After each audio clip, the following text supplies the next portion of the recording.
నిజాంపేట మండల కేంద్రంలో మంగళవారం చిట్యాల చాకలి ఐలమ్మ 39వ వర్ధంతి సందర్భంగా రజక సంఘం సభ్యుల ఆధ్వర్యంలో ఐలమ్మ చిత్రపటానికి పుల్లమాలలు వేసి ఘనంగా నివాళులర్పించారు. ఈ సందర్భంగా మాట్లాడుతూ రజకుల ముద్దుబిడ్డ చాకలి ఐలమ్మ వర్ధంతి వేడుకలు ఘనంగా జరుపుకున్నామన్నారు. భూమి కోసం భుక్తి కోసం పెట్టి చాకలి విముక్తి కోసం పోరాడిన యోధురాలు మా చాకలి ఐలమ్మ అని గర్వపడుతున్నారు.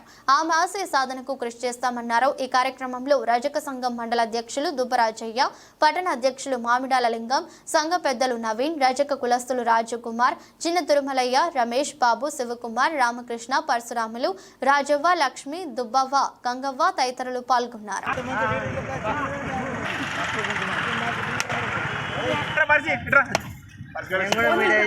మండల కేంద్రంలో రజక సంఘ ఆధ్వర్యంలో మా ఆడబిడ్డ చాకలి ఐలమ్మ వర్ధంతి వేడుకలు ఘనంగా జరుపుకోవడం జరిగింది.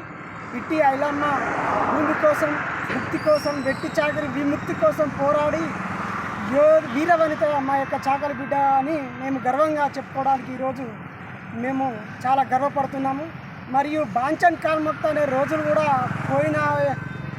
తరిమి కొట్టినటువంటి రజాకారులను మా యొక్క ఆడబిడ్డ చాకలి ఐలమ్మగా ఈరోజు ఆమె వర్ధంతి చేసుకోవడానికి మేమెంతో చాలా గర్వపడుతున్నామని మా రజక సంఘం ద్వారా కోరుతున్నాం. వర్ధంతి సందర్భంగా నిజాంపేట మండల కేంద్రంలో గ్రామ కమిటీ మరియు మండల కమిటీ ఆధ్వర్యంలో ఘనంగా నివాళులు అర్పించడం జరిగింది.